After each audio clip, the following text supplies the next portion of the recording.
The wind that swept down the avenue was sharp, carrying the first real bite of autumn. It whipped a strand of my dark hair across my face, but I barely noticed.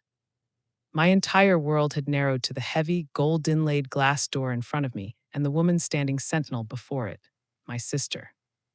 The cold seeped up through the soles of my custom-made leather boots, a stark contrast to the warmth I knew was radiating from the grand fireplace just inside.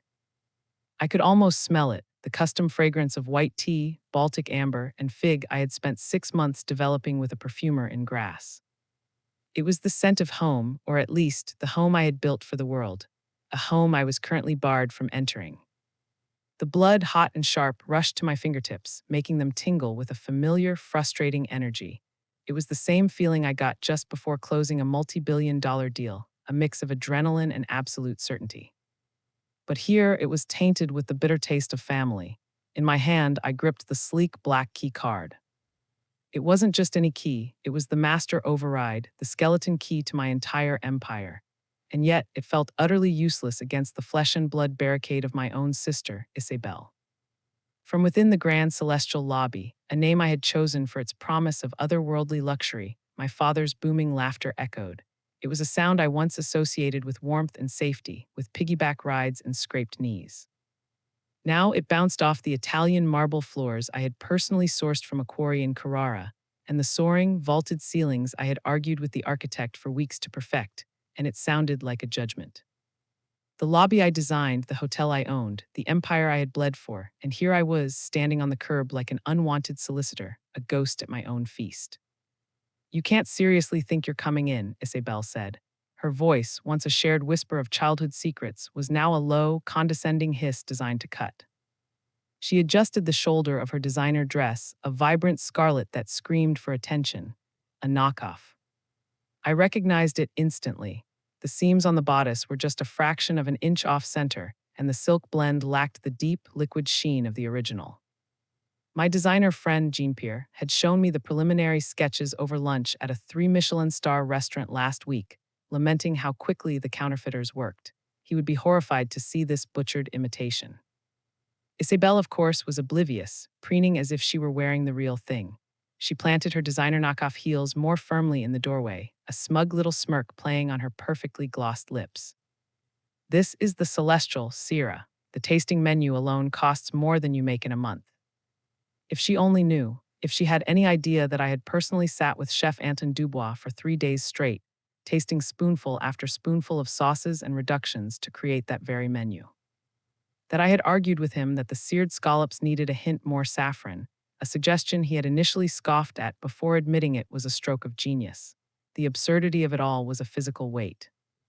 I took a slow, steadying breath.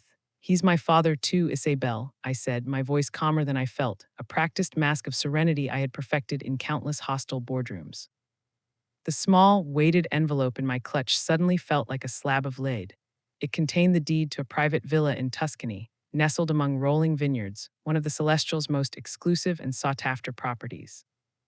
A birthday gift for the man whose laughter was currently mocking me from the other side of the glass. My name is Seraphina.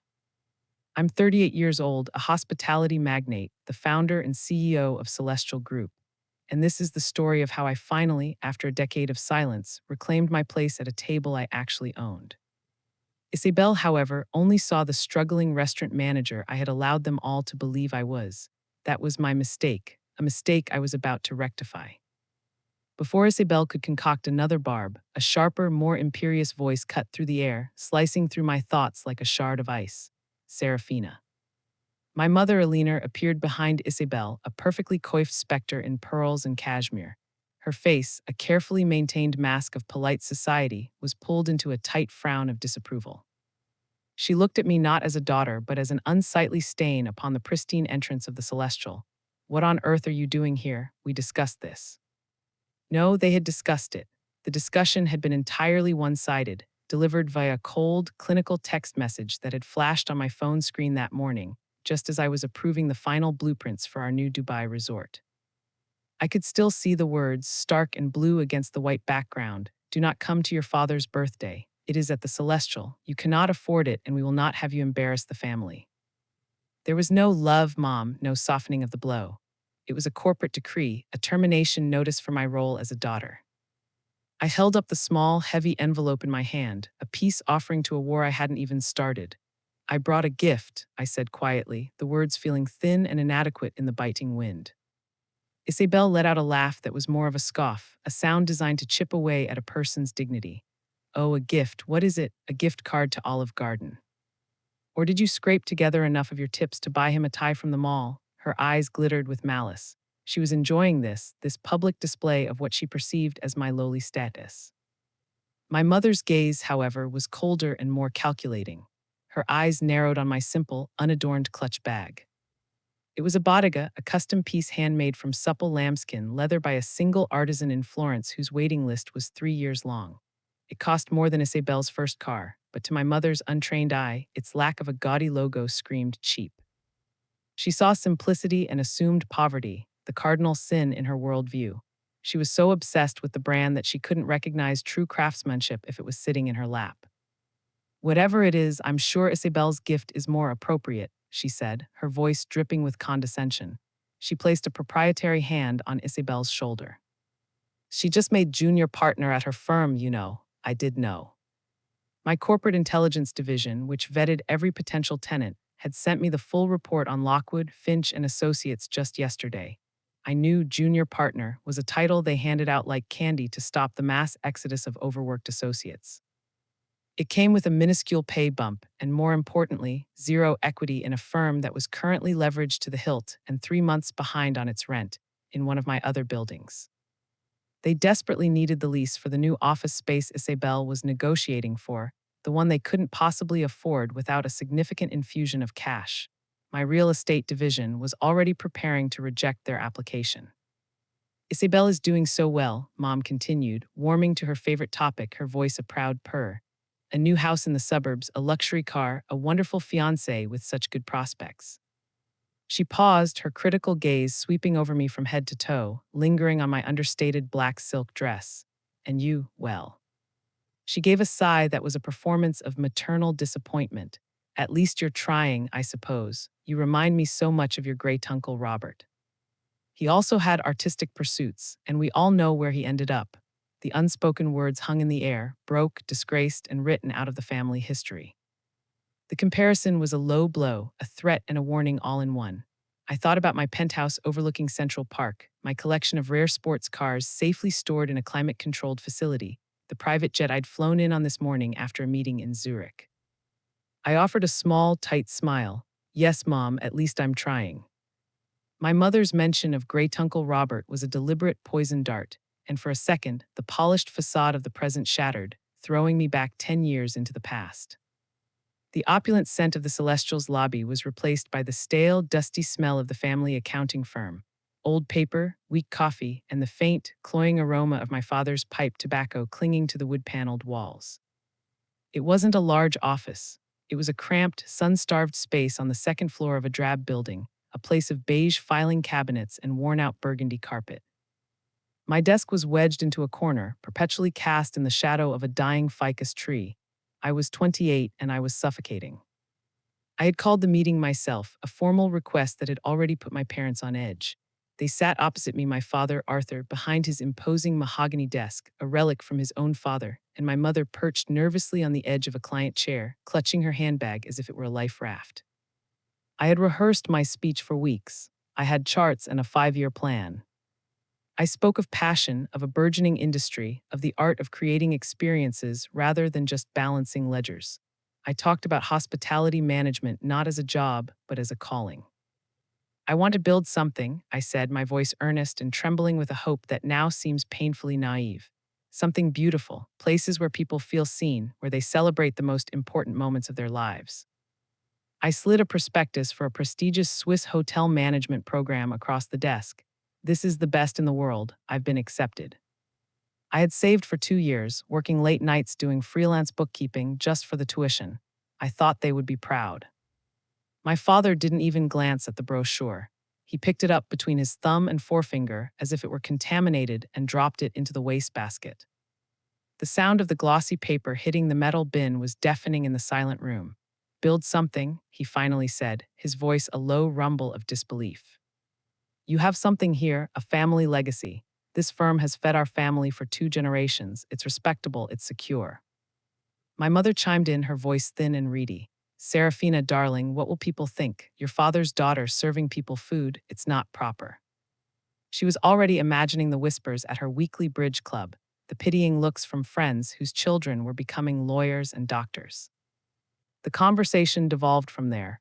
My vision was dismissed as a childish fantasy, my ambition as a flight of fancy. I tried to explain the intricate business of luxury hospitality, logistics, finance, branding, human resources on a global scale, but they couldn't see past their own limited snobbish caricature. To them, it was all the same, maids and waiters. The final blow came when I told them I was leaving, with or without their blessing. My father stood up, his large frame blocking the single grimy window. His face was a mask of thunderous rage and something else, something that looked almost like betrayal. A waitress, he spat, the word dripping with venom. You want to leave this firm, this legacy, to be a glorified waitress. He leaned over the desk, his voice dropping to a deadly calm that was far more terrifying than his shouting. No daughter of mine is going to be a glorified waitress. If you walk out that door, you are no longer a part of this family's future. You are on your own. I remember the silence that followed. I remember looking at my mother, whose face was a mixture of fear and resolute agreement with her husband. There was no help there. In that moment, I realized they didn't see me at all. They saw a component of their legacy, a cog in a machine they expected me to operate until I died. My dream wasn't just dismissed, it was seen as an act of treason. So I stood up, my chair scraping against the worn carpet. I didn't cry, I didn't shout. All the fight had drained out of me, replaced by a cold, hard certainty. I walked back to my little desk in the corner, packed a small cardboard box with my personal photos and a few books, and walked toward the door. Neither of them said a word. The last thing I heard as I pulled the door shut behind me was the squeak of my father's leather chair as he sat back down, the sound of my life being erased. The memory faded, the smell of stale tobacco replaced once again by the crisp autumn air outside the Celestial. My father's words, "You are on your own," had been meant as a curse, a sentence to a life of struggle. But he had fundamentally misunderstood me. He thought he was taking away my safety net, when in reality, he was severing the chains. He had given me the greatest gift of my life, the freedom of no expectations, so I had let them think what they wanted. It was easier that way. I constructed a careful persona for their benefit, the struggling but plucky restaurant manager. I maintained a lease on a small, modest apartment in a nondescript part of the city, the address I gave them for holiday cards. I drove a 10-year-old, reliable sedan to the rare family functions I couldn't avoid. I would tell them carefully edited stories of unruly customers, long hours on my feet, and the constant worry of making rent. I let them pity me. I let them feel superior. Their condescension was the price I paid for my anonymity, a shield that allowed me to work without their interference or judgment. While they were shaking their heads at my poor life choices over Sunday brunch, I was building an empire in the shadows. My real life was a whirlwind of international flights, high-stakes negotiations, and architectural blueprints. The restaurant I managed was, in the beginning, the small bistro I opened on the ground floor of my very first hotel.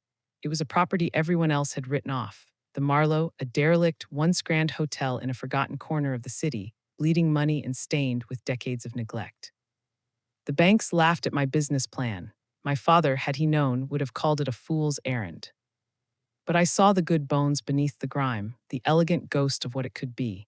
So I leveraged everything I had, every penny saved, every bit of credit I could secure, and I bought it. Those first 2 years were brutal. I lived in a dusty, unfinished room on the top floor, sleeping on a cot. I was the first one on site at 5 a.m. and the last to leave after midnight. I didn't just manage the renovation, I was part of it. I learned to plaster walls, refinish floors, and rewire vintage light fixtures. It was in the wreckage of the Marlowe that I met Julian Croft, a legendary, notoriously cantankerous hotelier who had retired years earlier. He lived across the street and would watch my progress from his window, a grim reaper judging my every move. One day, he shuffled over, told me my masonry work was garbage, and then spent the next 8 hours teaching me how to properly repoint brick. He became my reluctant, grizzled mentor. "Stop thinking about thread counts and marble," he'd grumble, his voice thick with the smoke of 1,000 cigars.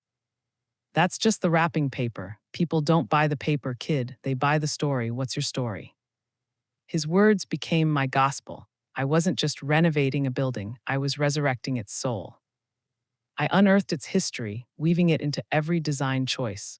The Marlowe reopened to critical acclaim and staggering profits. It became the cornerstone of my celestial group.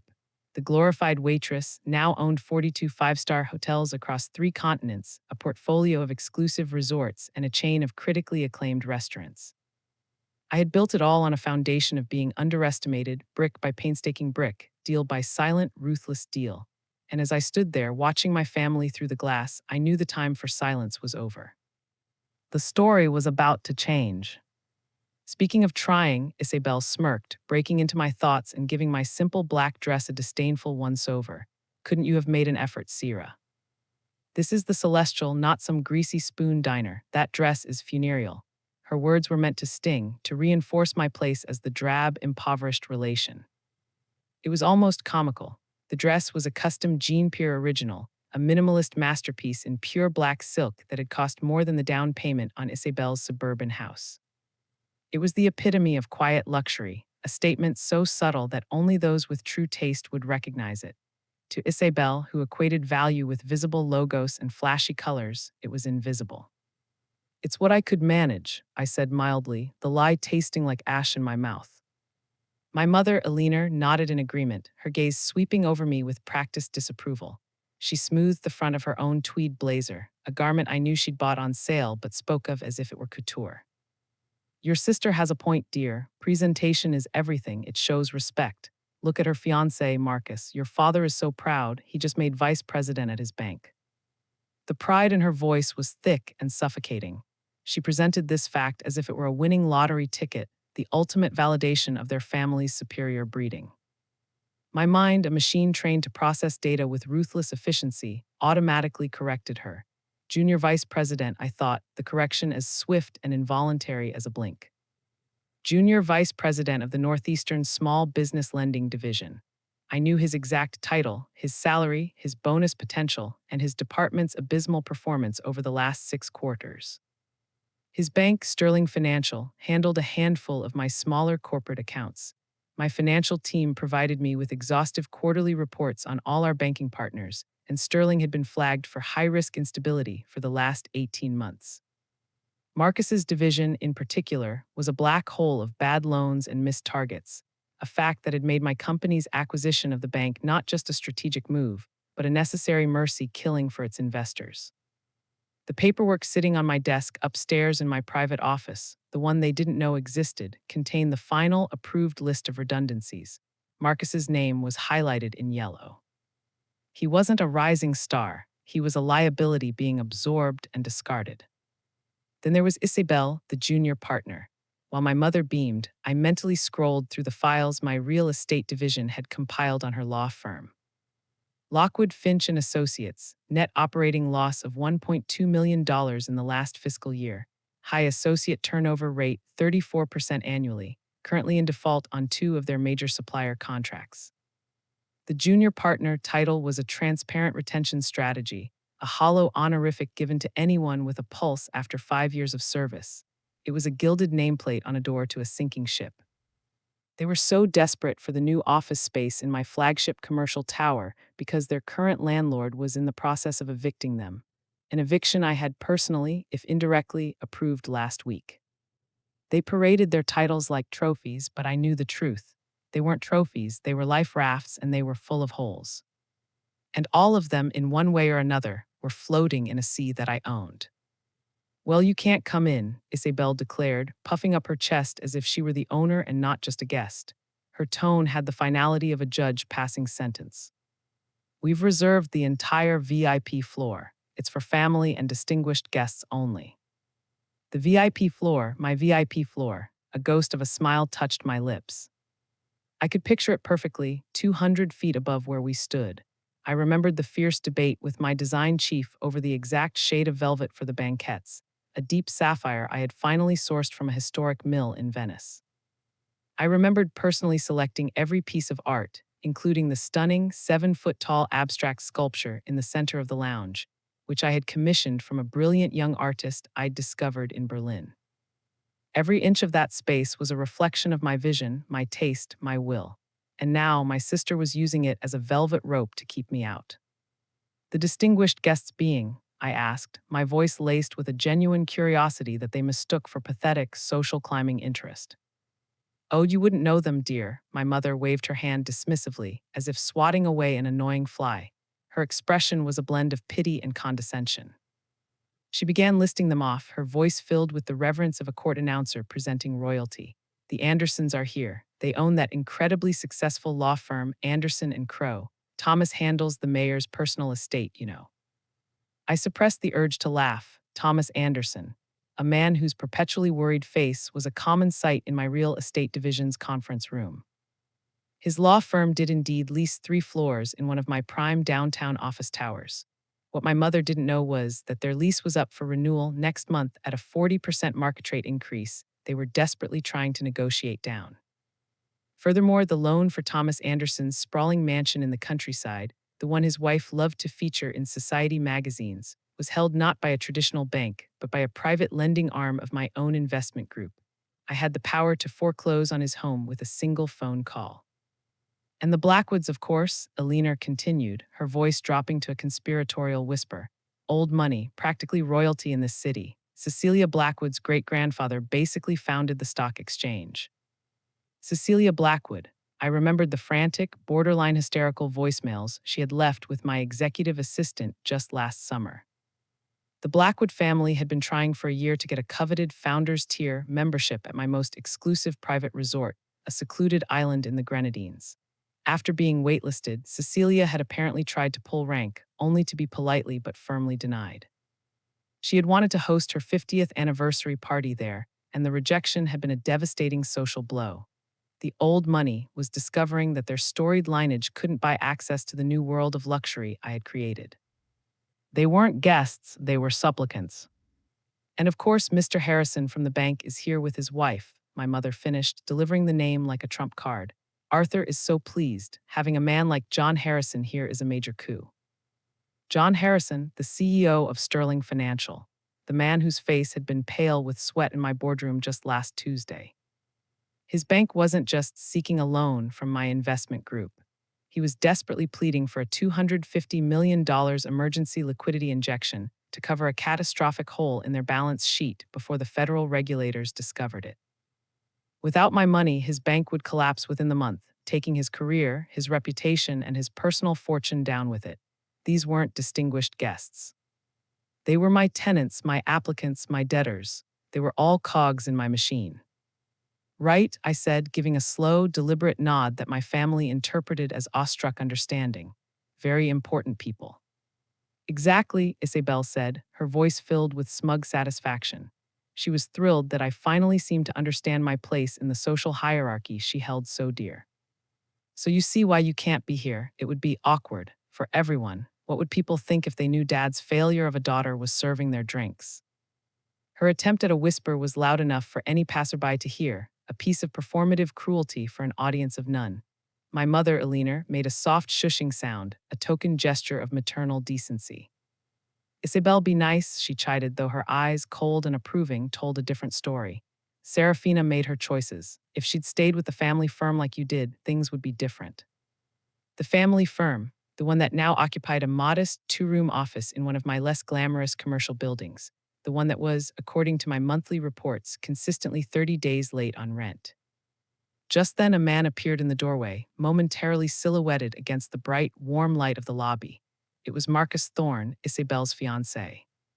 He was meticulously dressed in a tailored suit, straightening a silk tie that was a shade too loud. He tapped the crystal face of his gold watch with an air of theatrical impatience. "What's taking so long?" he began, his voice smooth and confident. "Everyone's waiting for," he stopped mid-sentence as he spotted me. The polished smile vanished from his face, replaced by a look of profound annoyance as if he'd just discovered a cockroach in his champagne. "Seraphina," he said, the name leaving his lips like an unfortunate piece of news. "Didn't expect to see you here." "Clearly not," I replied, my voice even. My mother, ever the proud peacock, puffed up her chest. Marcus was just promoted, she announced to me, as if I were a stranger she was trying to impress. He just made vice president at Sterling Financial. My mind performed the now familiar silent correction. Junior vice president. The internal database in my head instantly cross-referenced the information with the events of the morning. The board meeting I had chaired via teleconference from my jet had been brief and decisive. At 900 hours Swiss time, the Celestial Group's acquisition of Sterling Financial was finalized. The deal was done, the press release was scheduled for 8 a.m. tomorrow. I could visualize the transition document my COO had emailed me an hour ago, a PDF titled Project Nightingale, Redundancy Protocol Phase 1. It was a cold, clinical list of names, and I could see it as clearly as if the tablet were in my hands. Thorne Marcus, Junior Vice President, Northeastern Small Business Lending Division. Termination effective immediately. His entire division was being dissolved due to chronic underperformance. He wasn't getting a promotion, he was getting a pink slip. He just didn't know it yet. Well, it's a damn sight more impressive than whatever you're doing, Isabel snapped, fiercely protective of her fiancé's hollow title. What is it now? Assistant manager at some chain restaurant by the airport. I thought about the document, about the cold, hard data that had sealed his fate. I thought about the fact that his entire professional world was about to be obliterated by a decision I had made as casually as I might choose a wine for dinner. He wasn't just Isabel's fiancé, he was a soon-to-be unemployed man who was unknowingly sneering at the person who had just signed his professional death warrant. I gave a small, non-committal shrug. Something like that, I said. This is ridiculous, my mother declared, her voice reaching a shrill peak of frustration. The carefully constructed facade of polite society was cracking under the strain of my quiet defiance.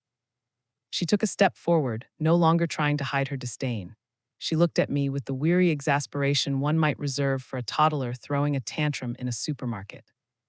Seraphina, just go, you're making a scene. Do you have any idea how this looks? Marcus nodded in stern agreement, crossing his arms over his chest like a disapproving headmaster. Isabel simply looked triumphant, her arms linked with her fiancé's, a united front of success and superiority. My mother reached out not to touch me, but to wave me away, to dismiss me from her sight. I will tell your father you couldn't make it, that you weren't feeling well. I'll make an excuse for you. It was presented as an act of maternal grace, a final chance for me to retreat and save face. Couldn't afford it, you mean? Isabel added, her laugh a short, sharp bark of pure derision. That was the core of it, the only lens through which they could view the world. Not love, not family, not respect, only money, and in their eyes I had none. Their words seemed to fade, becoming a dull buzz in the background. My gaze drifted past their smug, judgmental faces through the shimmering glass of the entrance. I looked at the hotel, my hotel. I saw the lobby, bathed in a golden light from the 2-story crystal chandeliers I had commissioned from a small, family-owned workshop in Bohemia, saving them from bankruptcy in the process. I saw the massive, hand-woven tapestry behind the check-in desk, a piece that took a team of artisans in Peru 9 months to create. I saw the sweeping marble staircase, the cool, solid feel of its railing still a phantom sensation in my palm from my final inspection last week. Every inch of it, every decision, every texture and color was mine. It was a physical manifestation of a decade of sleepless nights, of risks that would have terrified them, of a relentless, single-minded drive they couldn't possibly comprehend. For a moment, I considered walking away. It would be so easy. I could turn around, get back in my car, and fly back to my real life, leaving them to their hollow celebration in their gilded cage. I could let them have their petty victory. Let them keep believing their carefully constructed lies. Peace was a commodity I valued, and for 10 years I had purchased it by staying small in their eyes. What was one more night? But then Julian Croft's gravelly voice echoed in my memory, as clear as if he were standing beside me. We had been sitting on upturned paint cans in the dusty, half-finished lobby of the Marlowe, sharing a bottle of cheap whiskey after a brutal 16-hour day. Let me tell you something, kid, he had said, staring into the darkness. The world will always try to make you small to make itself feel big. Let it, and you'll end up with a successful business but a shrunken soul. Success that requires you to be small is not success, it's a cage. His words hit me with the force of a physical blow. He was right. For 10 years, I had been living in a cage of my own making, hiding my own light to spare their fragile pride. My jaw tightened. I felt a shift deep within me, a tectonic realignment. The frustration that had been tingling in my fingertips didn't vanish. It cooled, hardening into something solid and powerful. Steel, I straightened my shoulders, pulling myself up to my full height. The wind didn't feel so cold anymore. A calm, absolute clarity washed over me. I met my mother's impatient gaze. Isabel had already started to turn away, assuming my silence was acquiescence. Actually, I said, my voice quiet but carrying the unmistakable weight of command, I think I'll stay. My quiet declaration hung in the air, a pebble dropped into a silent pool. For a moment, my family was too stunned to react. Isabel's jaw, which had been set in a triumphant smirk, went slack with disbelief. My mother's face flushed with anger, her lips parting to deliver what I was sure would be a furious final command for me to leave. Marcus took a half step forward, his expression hardening into something genuinely menacing. He looked like he might physically try to remove me. But whatever angry words were forming on their lips died before they were ever spoken. With a soft hydraulic hiss, the enormous gold-inlaid glass door swung inward. Standing in the opening was a man who seemed to have been carved from granite. He was tall and broad-shouldered, wearing a bespoke black suit that did little to conceal the formidable physique beneath. His head was shaved, his jaw was square, and his eyes, a pale, piercing blue, swept over the scene with a calm, unnerving intensity. In less than a second, he assessed my posture, the aggressive stance of my family, the distance between us, and the ambient environment. He was a predator, but a controlled one, a wolf in a watchdog's clothing. This was Owen, my head of security, my first real employee. I had hired him 8 years ago. He was ex-Special Forces, honorably discharged after a career in places the world pretends don't exist. He'd come to me for a security consulting job for the Marlowe, his resume impeccable but his demeanor too intense for the corporate world. Other employers had been intimidated by the quiet, lethal stillness he carried. I saw it for what it was: discipline, integrity, and an unshakable sense of loyalty waiting for a worthy recipient. I didn't just give him a job, I gave him a mission. To protect what I was building. He had been by my side ever since, a silent, steadfast presence in my life, more of a family to me than the people whose blood I shared. As he moved towards us, his polished Oxford shoes making no sound on the stone walkway, I glanced down at my wrist. A small, platinum charm in the shape of a celestial star dangled from my bracelet. It looked like a simple piece of jewelry. It was not. It was a discreet, high-frequency panic button. During the height of the confrontation, my thumb had unconsciously found its smooth, cool surface and squeezed. Owen wasn't here by coincidence. He was responding. He came to a stop a respectful 5 feet away, positioning himself slightly to my left, a subtle but clear placement of allegiance. He ignored my family completely, his entire focus on me. His expression was professionally neutral, but I could see the question in his sharp eyes. He was waiting for a signal, ready to neutralize any threat, be it a physical altercation or a harsh word. For a few excruciatingly long seconds, he said nothing, letting the weight of his presence suffocate the tension. My mother, Isabel, and Marcus were frozen, caught off guard by this new, imposing variable. They had no category for him. He wasn't a guest. He wasn't staff they could order around. He was something else entirely. Finally, he broke the silence. His voice was a low, clear baritone, calm but resonant, a voice that carried the effortless authority of a man accustomed to being obeyed without question. "Pardon the interruption, Ms. Beaumont," he said, using the formal surname I used for all my business dealings, a name my family had never even heard. "We detected a security alert. Is everything all right here, Madam CEO?" The silence that followed Owen's words was not merely an absence of sound. It was a physical presence, a thick, heavy blanket of disbelief that smothered the air. The chilly autumn wind, the distant city traffic, my own heartbeat, everything seemed to stop. Owen's 2 titles, Ms. Beaumont and Madam CEO, hung in the air, alien and incomprehensible to my family. They were keys to a lock they didn't even know existed. I watched them as one might watch a complex piece of machinery grind to a halt, smoke pouring from its gears. They stared at Owen, then at me, then back at Owen, their expressions a slow-motion ballet of confusion morphing into horror. Isabel's face, which had been a mask of smug superiority just moments before, was the first to crack. Her perfectly painted scarlet mouth fell open, the color suddenly garish and clown-like against the waxy pallor that had bleached her skin. Her eyes, wide and unblinking, darted between us, desperately trying to compute the impossible data she had just received. This had to be a joke, a prank, a dream. But the granite solid presence of Owen and the unnerving calm on my face offered no comfort, no hint of levity. A fine tremor started in her hand, causing the counterfeit designer handbag she clutched to vibrate almost imperceptibly. My mother, Alina, made a small, strangled sound in the back of her throat. Her hand flew to the heavy brass door handle, her knuckles turning white as she gripped it not just for support, but as an anchor to a reality that was rapidly dissolving beneath her feet. The pearls at her throat, her symbol of old money status and class, suddenly looked like cheap plastic beads. Her entire identity was built on a carefully curated hierarchy, a world of knowing who mattered and who did not. In that world, I was at the bottom, a cautionary tale.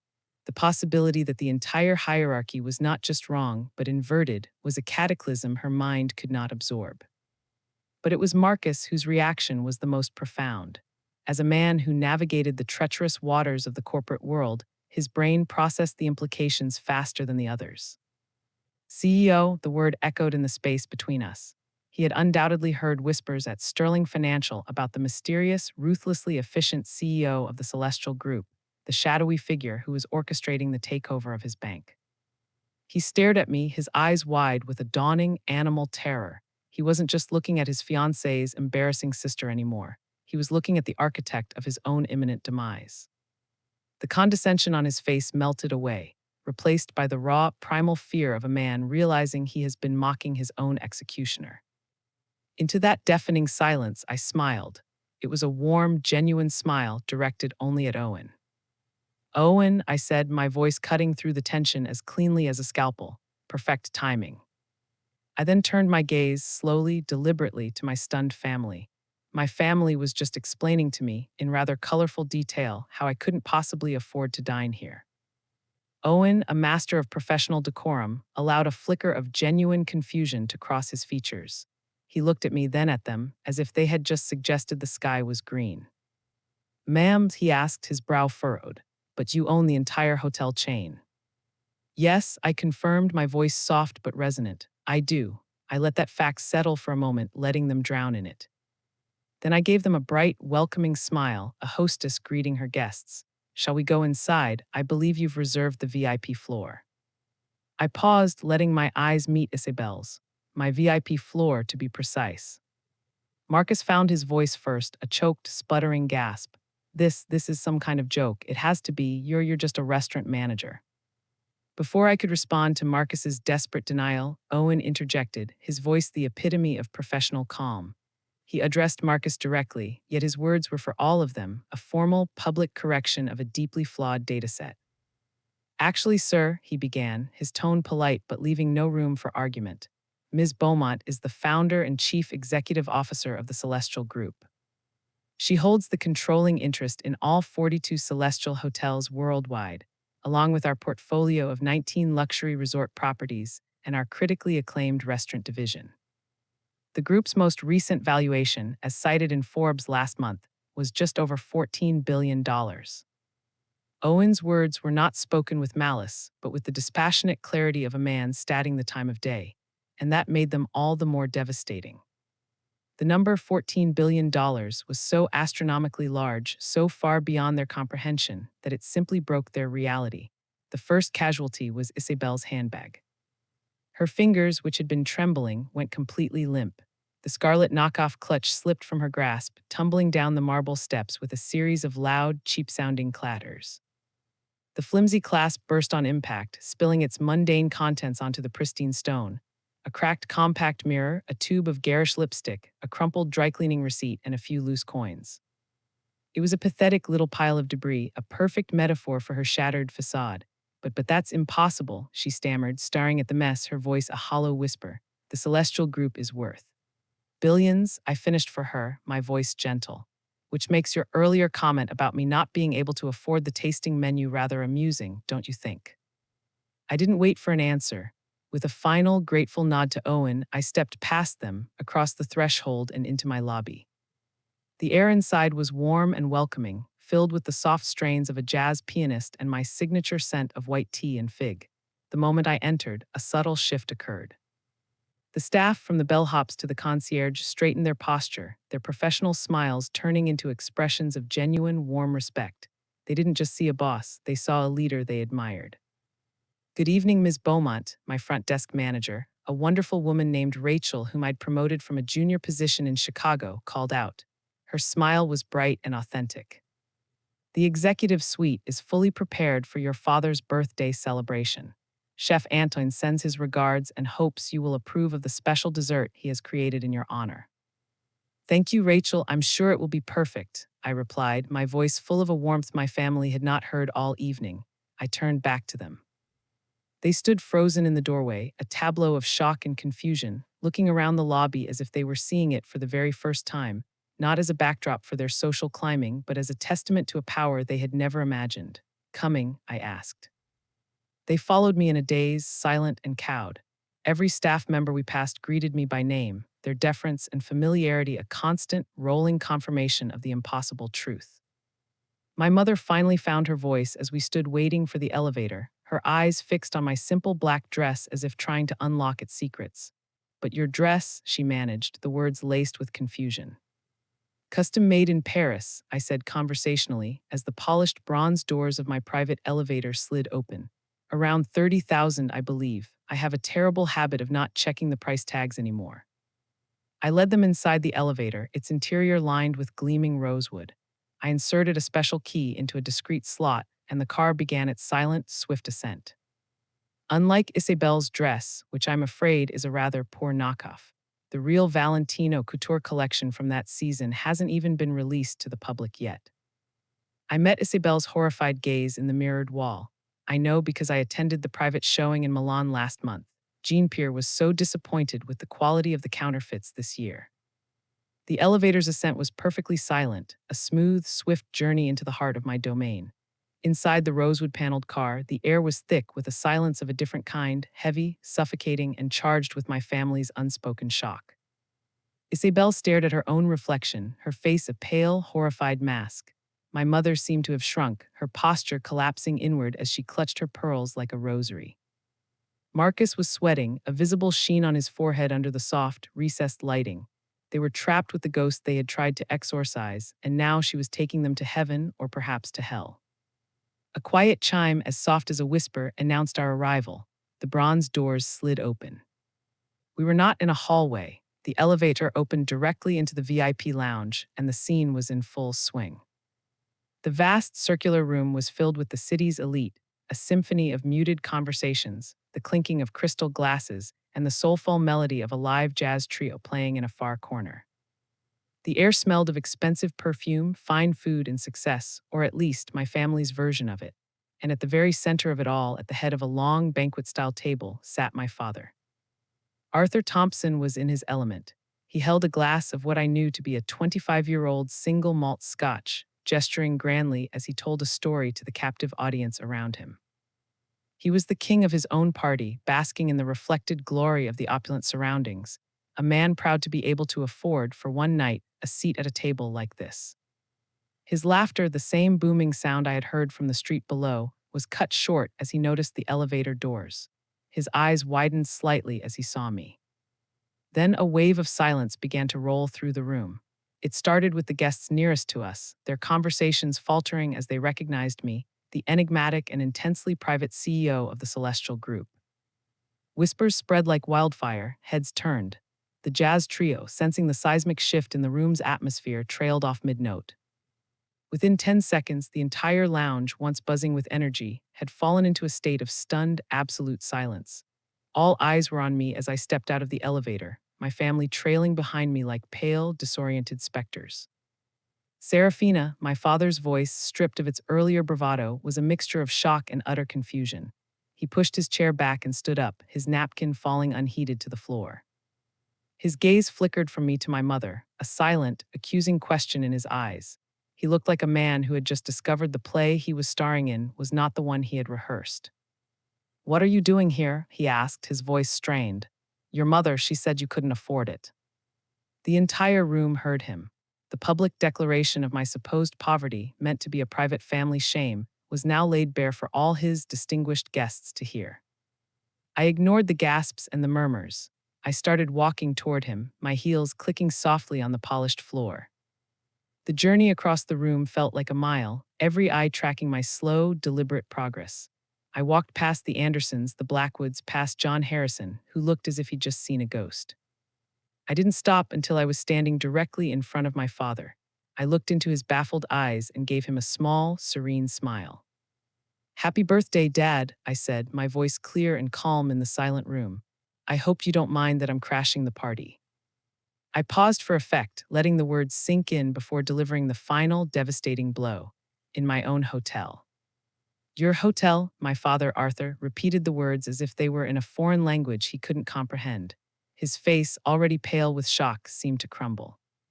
He looked from me to the opulent surroundings, the pieces of his reality rearranging themselves into a new, terrifying picture. He had been posturing all night, playing the grand host, basking in the glory of a world he thought he was renting for the evening, only to discover it was all owned by the daughter he had dismissed as a failure. The humiliation was so profound, so absolute, that it rendered him speechless. But the rest of the room was not. The spell of silence was shattered not by a whisper, but by the desperate, relieved voice of John Harrison, the CEO of Sterling Financial. He saw his chance, a miraculous lifeline appearing in the middle of his own birthday party, and he lunged for it. He pushed past another guest, his face breaking into a wide, sycophantic smile. "Ms. Beaumont," he boomed, his voice echoing in the suddenly attentive room. He completely ignored my father, his focus entirely on me. "Good heavens, I had no idea you were related to Arthur. We've been trying to secure a meeting with you for months. My office has been calling your office nonstop about that loan application we discussed."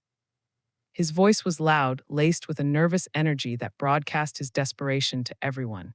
He wasn't just making a business connection. He was publicly acknowledging me as the ultimate financial authority, the woman who held the fate of his bank in her hands. Before I could even respond to Harrison, another voice joined the chorus. It was Thomas Anderson, the head of the prestigious law firm. He clapped my father on the shoulder, a gesture that was meant to be congratulatory but landed like a blow.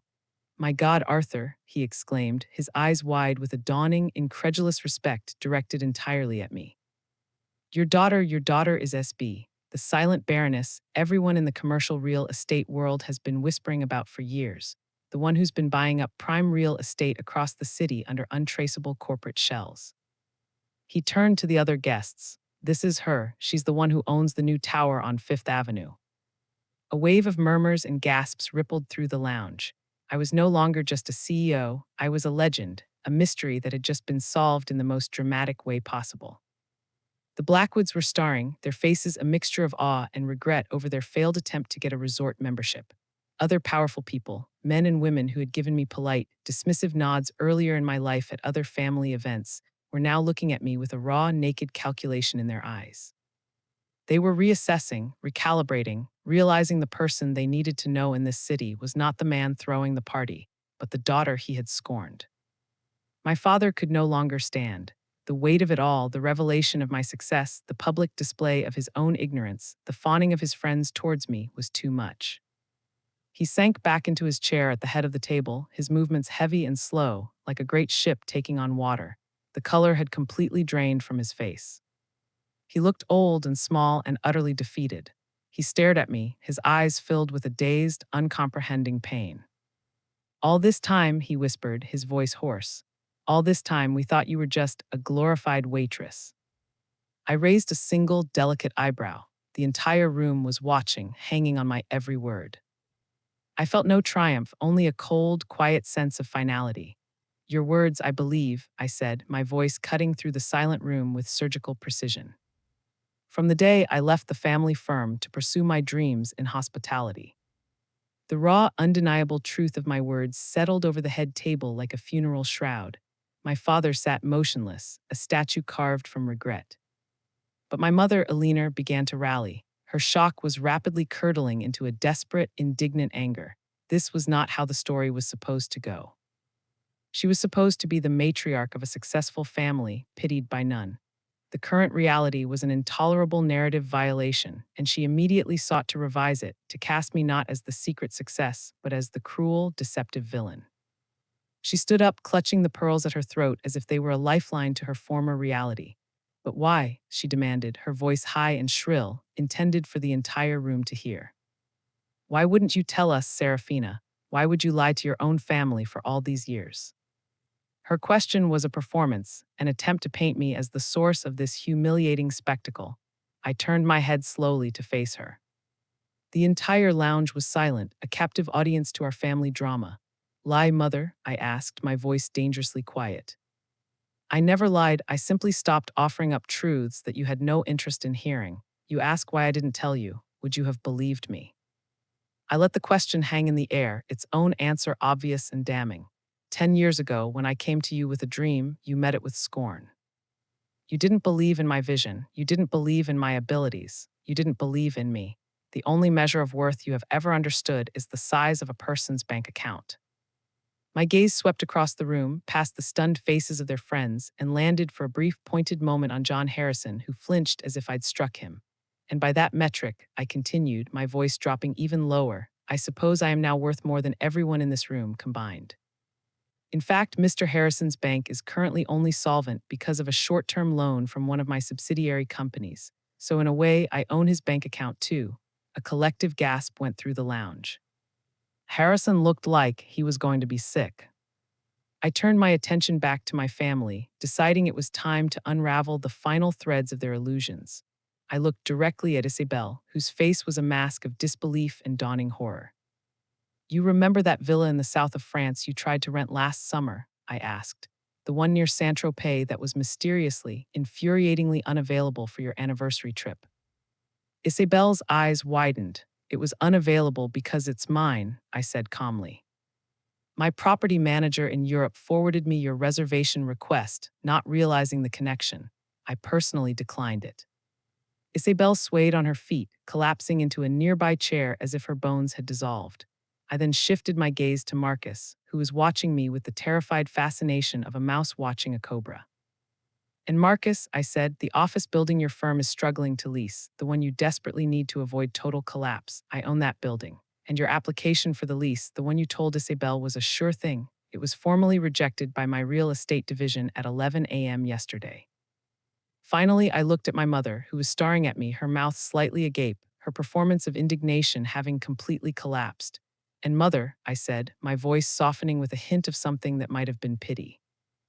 That exclusive resort membership you've been on the wait list for, the one your friend Brenda Wilcox has been torturing you about for months, the Celestial Sands in St. Bart's, I built that resort from the ground up.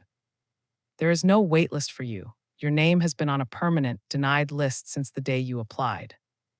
A wave of collective, horrified understanding washed over my family. Each revelation had been a targeted strike, dismantling the very foundations of their perceived successes and social standing. Isabelle was ashen, staring blankly at the wall. Marcus looked physically ill, his professional and personal life a smoking crater at his feet. My mother was weeping silently, her meticulously applied mascara beginning to run, her quiet sobs the only sound in the cavernous room. It was my father, Arthur, who finally stirred from his stupor. He pushed himself up slightly, leaning on the table for support. His face was a wreck of conflicting emotions, shame, regret, a dawning, terrible comprehension. Seraphina, he started, his voice a ragged, unsteady whisper. We didn't know, we. Save it, I said, my voice quiet but firm, cutting him off before his pathetic excuse could fully form. I held up a hand, not out of anger, but out of a deep, profound weariness. Just save it. I looked at their three shattered faces, and for the first time that night, I didn't feel the sting of their words or the cold satisfaction of revenge. I just felt tired. I didn't do this to hurt you, I said, my voice softening slightly, becoming more introspective, as if I were finally explaining it to myself as much as to them. Although you have hurt me more than you can imagine over the years, I did this because I am done being small. I am tired of shrinking myself to fit into the tiny, airless box you built for me. I am tired of pretending to be less so that you could all feel like more. My gaze drifted from my mother's tear-streaked face to my father's broken one. My success was never an attack on you, but you treated my ambition like a betrayal from the very beginning. The only thing you can't forgive is that I succeeded without your approval, without your permission, and without your help. I let the truth of that statement settle. Then I turned away from them, addressing the entire room of stunned, silent guests. I raised my voice, infusing it with a warmth and command that had been absent until now. I want to thank you all for coming tonight to celebrate my father's birthday, I announced. Please enjoy the rest of your evening. Everything is on the house. I gestured to the head waiter, who was watching me with wide, respectful eyes. To all my staff, please ensure none of my guests see a bill tonight. Top shelf liquor, vintage champagne, anything they desire. The Celestial Group is hosting. The message was unmistakable. I was the host. My father was merely the guest of honor. I started to walk away, my point made, my story told. But then I paused, remembering the one last piece of the puzzle. I turned back, walked to the head table, and picked up the small, elegant envelope that had been the subject of their earlier mockery. I held it up. "Oh, and Dad," I said, my voice once again quiet, personal, "that gift you wouldn't let me give you." I walked over to him and placed the envelope gently on the table in front of his trembling hands. "It's the deed to the Villa di Silo, our 5-bedroom property on a 10-acre private vineyard in Tuscany, fully staffed. It's one of my favorites. I thought you and Mom might enjoy it." I looked him directly in the eye, my expression unreadable. I let him absorb the magnitude of the gift, the final, irrefutable proof of the world he had refused to see. Then I delivered the coup de grace, turning his own words from a decade ago into a poisoned dart. "Consider it a birthday gift," I said, my voice as cold and clear as ice, "from your failure of a daughter." And with that, I turned and walked away, not looking back, leaving him and my family sitting in the ruins. I didn't leave the hotel, I simply ascended. A discreet door at the far end of the VIP lounge led to a private staircase, which in turn led to a small, secluded observation gallery I had built for myself. It was my favorite spot in the entire hotel, a dark paneled sanctum with a one-way glass window overlooking the entire party below. It was from here, my own private skybox, that I watched the aftermath. The hour that followed was one of the most surreal of my life. My departure from the main floor acted like a starter pistol, signaling the beginning of a frantic social reorganization. The room, which had been frozen in shock, erupted into a cacophony of hushed, urgent conversations. The first to move were the supplicants. A moment ago, they were my father's esteemed guests. Now, they were my potential business partners, all desperate for a moment of my time. Mr. Harrison cornered me before I even reached the staircase, his face slick with sweat, his voice a low, pleading murmur about his bank's loan application, assuring me that any previous misunderstandings could be cleared up. I directed him to my chief financial officer, whose contact information my assistant would provide. Cecilia Blackwood, the matriarch of Old Money, intercepted me next, her previous haughtiness replaced by a fawning, desperate charm as she practically begged for that resort membership for her husband's upcoming 70th birthday. It was a masterclass in shamelessness. One by one, people who had barely acknowledged my existence at previous family gatherings now saw me as a beacon of opportunity. Down below, my family remained at the head table, an isolated island in a sea of shifting allegiances. No one approached them. They were radioactive, their social currency having been publicly declared counterfeit. The first and most dramatic implosion was Isabel. I watched as her fiancé, whose name I now knew I would never have to remember, engaged her in a short, brutal, whispered argument.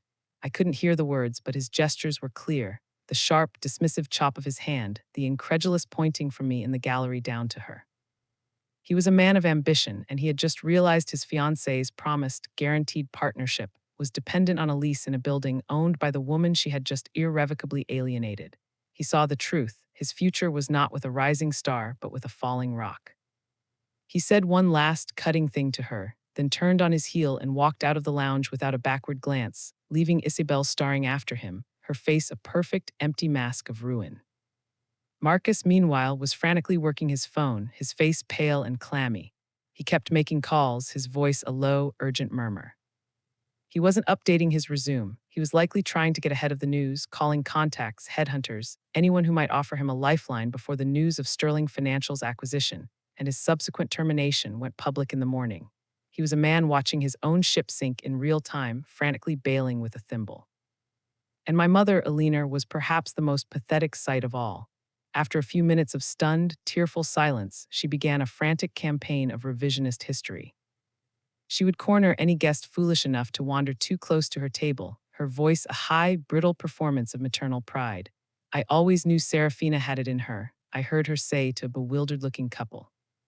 We were just so careful to give her space, to let her build her own character without the pressures of the family name, you know. She was trying to spin a narrative of tough love parenting, to claim some sliver of credit for the success she had actively tried to stifle. No one was buying it. They would nod politely and then escape at the first opportunity, leaving my family more isolated than before. They sat in stunned silence, surrounded by the debris of a party that had, in the space of an hour, completely and irrevocably ceased to be theirs. As the last of the guests departed, trailing whispers and newfound reverence, the grand lounge fell quiet. The staff moved with quiet efficiency, clearing away the remnants of a party that had become a public execution. I descended from my observation gallery and walked through the now empty room. My family was gone from the head table. Isabel and Marcus had slunk away in disgrace, and my mother had retreated to the powder room, presumably to repair her tear-ravaged face and what was left of her dignity. I found my father alone on the terrace. He was standing at the glass balustrade, staring out at the glittering, sprawling tapestry of the city lights. The cool night air swirled around him, ruffling his silver hair. He looked smaller than I had ever seen him, the expensive tuxedo now hanging on him like a costume for a part he was no longer playing. The half-empty glass of scotch in his hand trembled slightly. I came to stand beside him, my presence announced only by the soft click of my heels on the stone tile. For a long time we said nothing, simply watching the ceaseless, silent flow of traffic on the streets far below. Those buildings, he said finally, his voice hoarse, a ghost of its former booming authority. He raised a shaky hand and pointed toward the skyline, a glittering forest of steel and glass. How many of them do you own? The question was not an accusation, but a plea for comprehension. The question of a man trying to map a world he had just discovered was infinitely larger and more complex than he had ever imagined. Enough, I replied quietly, my gaze following his. The one your firm is in included. He nodded slowly, a deep, shuddering sigh escaping his lips. He turned to look at me then, and for the first time in my adult life, I saw him without the armor of patriarchal pride. I saw a man who was lost. I was wrong about you, Seraphina, he said, the words heavy with the weight of a decade of willful ignorance. So terribly, terribly wrong. All these years I was measuring you with a broken ruler. Yes, I agreed, my voice devoid of triumph. It was a simple, tragic fact, a truth we now had to share. You were. He looked away, back at the city lights, his jaw working as he struggled with the words. The silence stretched, filled only by the distant hum of the metropolis.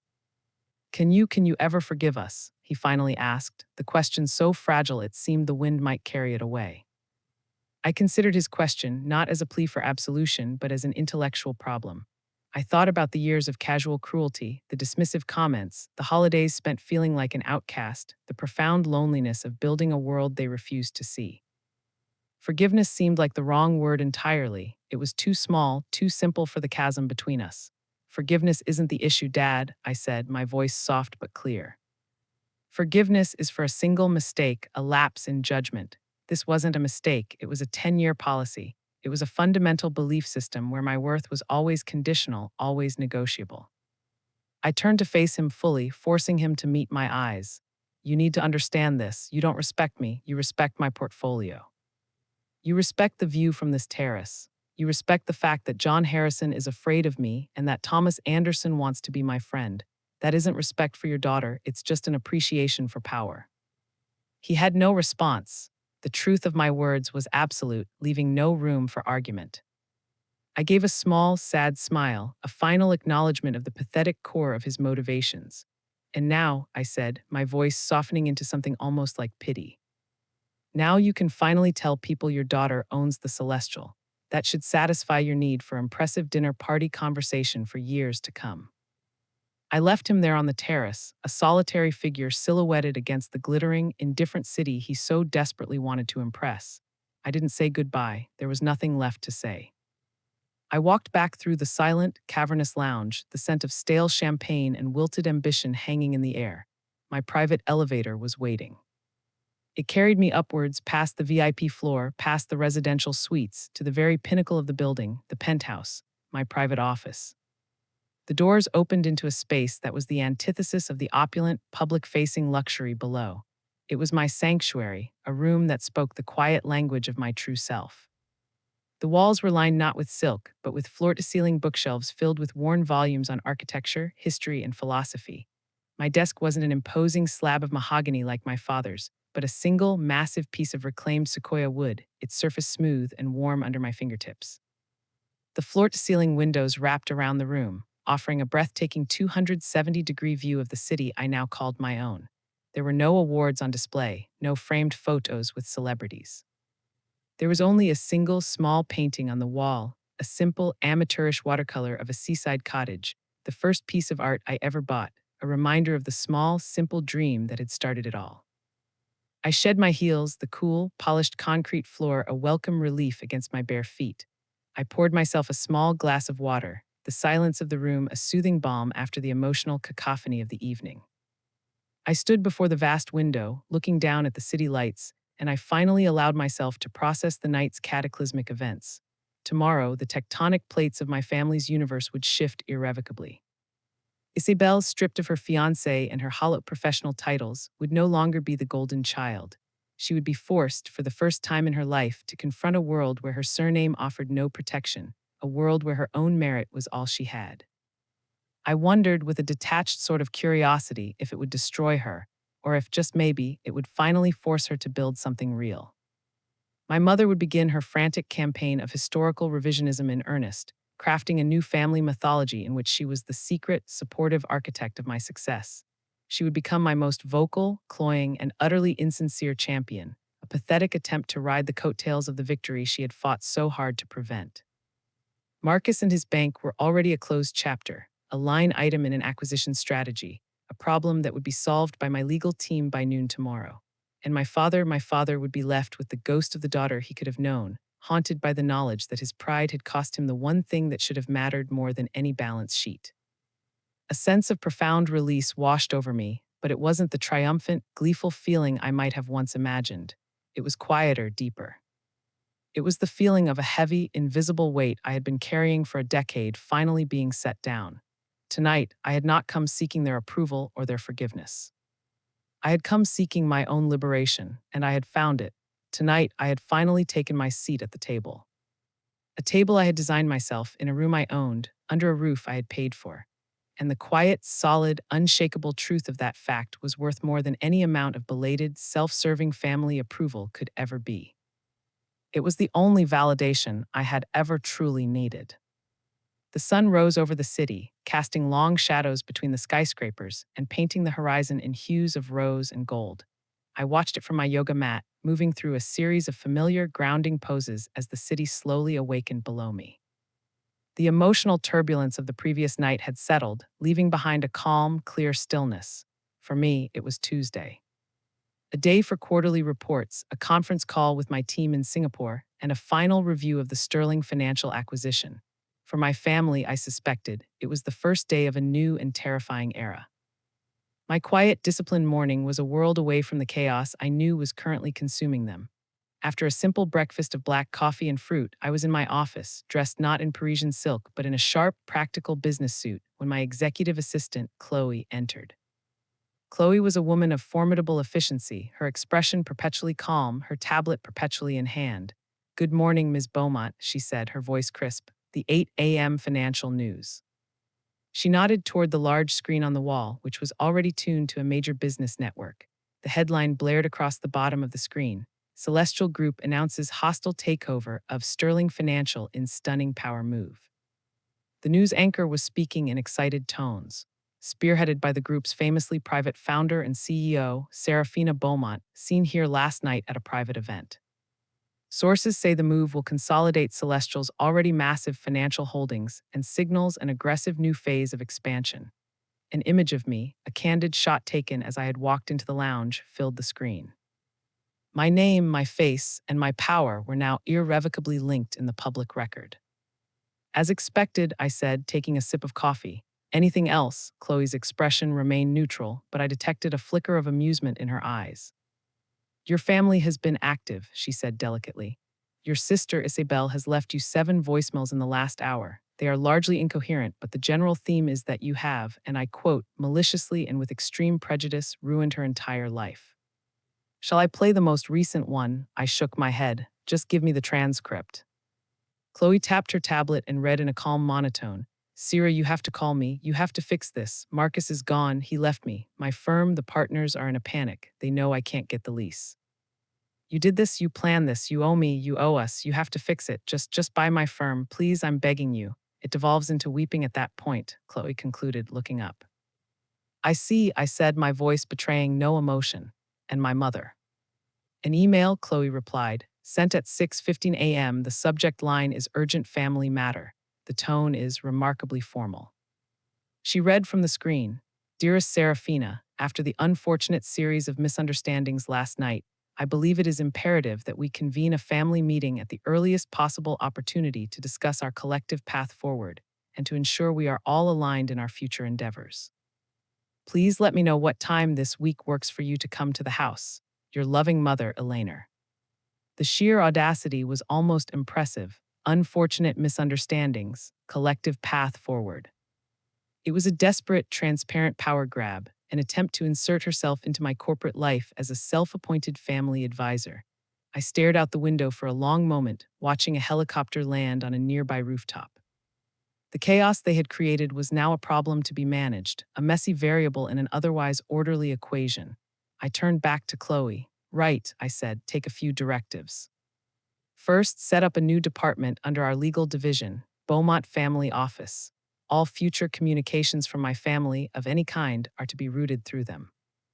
Block Isabel's number from my personal line and all corporate lines. Second, have the new family office draft a polite, formal reply to my mother's email. State that my schedule is fully committed for the next 6 months, but that our legal team will be in touch with my father shortly regarding the Thompson accounting firm's significant lease arrears. Chloe's fingers flew across her tablet, capturing every word. Understood, Ms. Beaumont, she said without looking up, and the voicemails from your sister. Delete them, I said. Later that afternoon, Chloe entered my office and placed a single, slim binder on my desk. The cover was marked with a simple, elegant title in silver lettering, Beaumont Family Office, Initial Assessment. It was the dossier I had requested. Inside was a dispassionate, data-driven summary of the current state of my family, compiled by my legal and financial teams. Isabel's disbarment hearing for professional misconduct was scheduled, a result of her firm's collapse. My mother's credit card statements revealed a lifestyle far exceeding her means, propped up by high-interest loans. It was a clinical, brutal portrait of lives built on delusion. But I skipped to the final section, the one that had been the genesis of this entire journey, Thompson Accounting Firm. The assessment was bleak. A single page of charts and bullet points was enough to tell the whole story. Revenue had been in a steady 15% year-over-year decline for the last 8 years. Their client list was aging and shrinking, with no new business development. The firm was technically insolvent, its assets worth less than its outstanding debts. The final bullet point was a recommendation from my property manager. Immediate eviction is recommended to mitigate further losses and begin proceedings to lease the space to a more viable tenant. It was a sound business decision. The logical, profitable move. It was what any good CEO would do. I leaned back in my chair, the leather cool against my back, and stared at the recommendation. I could destroy them. With a single email, I could evict my parents from the last vestige of their professional lives, the legacy my father had held up as a sacred trust. I could cast them out, just as he had cast me out. The symmetry was almost poetic. It would be a final, fitting act of revenge. But as I looked out at the sprawling city, at the empire I had built not on revenge, but on logic, vision, and relentless hard work, I realized that revenge was a currency I no longer dealt in. It was too small, too emotional. It was their currency, not mine. True power wasn't about destruction, it was about control. I picked up my phone and buzzed my head of legal. David, I said, my voice calm and even, I have a new acquisition target for you, Thompson Accounting Firm. There was a brief pause on the other end of the line. Ms. Beaumont, he said carefully, our initial reports indicate that firm is financially non-viable. I am aware of the financials, David, I replied. You will draft a purchase agreement for the assets and client list. The price is $1. We will assume all outstanding debts, including their lease arrears, to our real estate division. This will be a subsidiary of a subsidiary, buried so deep in the corporate structure no one will ever find it. I paused, looking at the recommendation to evict.